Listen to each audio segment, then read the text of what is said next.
From the recent video I posted, a lot of people agreed with the former governor of Rivers State, Rotimi Amaechi, when he said that Nigerians must be prepared to defend their votes and put themselves on the line in order to elect the leader of their choice. Now the question is, must Nigerians in this age and time risk their lives to elect a leader of their choice? Just recently, Trump was elected in America. You can tell that Trump was the choice of the people, but nobody died, nobody was wounded trying to elect him as the leader.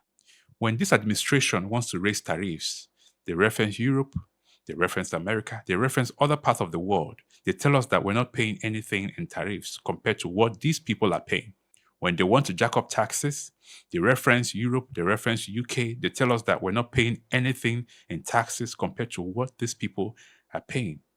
For example, when they jacked up the price of petrol, they told us that we're not paying anything for petrol compared to what people in the US, Europe, UK are paying for petrol.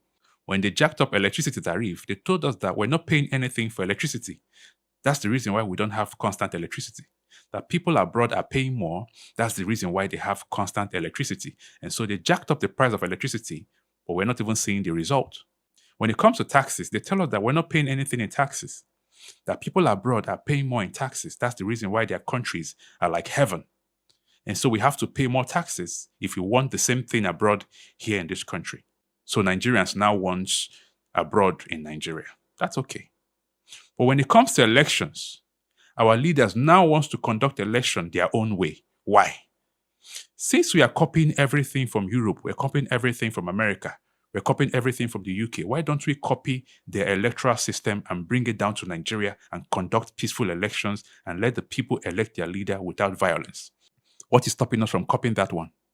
Since we are copying everything, since we are referencing them when it comes to increasing tariffs, increasing taxes, why don't we also copy and reference them when it comes to elections?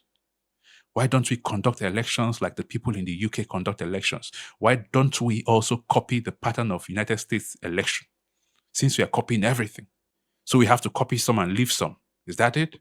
That's the question. Are we still young? We call ourselves a very young country.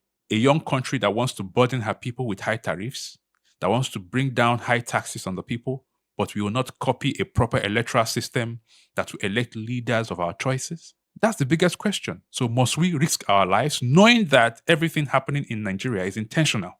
It's intentional. Our leaders travel out. Our leaders observe. The biggest election in the world, which is the American election, is over. And yet nobody died, nobody was wounded. Since we are copying everything, why don't we also copy the electoral system and bring it down to Nigeria and conduct peaceful elections? Why don't we copy that as well? That's the question.